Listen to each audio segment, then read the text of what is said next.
ষড়যন্ত্র যেখান থেকেই হোক, যেই হোক না কেন, এই প্রজন্মের মাদ্রাসার ছাত্র, আলেম, ওলামা, দিনদার শ্রেণী, যুবকদের সকলে মিলে এই ফিতনাকে মোকাবেলা করতে হবে। ময়দান ছেড়ে দেওয়া যাবে না।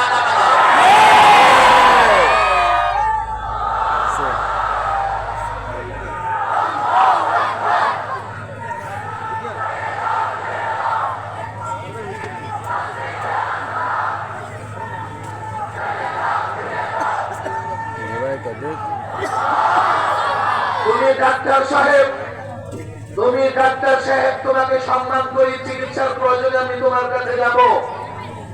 তুমি ইঞ্জিনিয়ার সাহেব, আমি তোমাকে সম্মান করি, আমার প্রয়োজনে আমি তোমার কাছে যাব।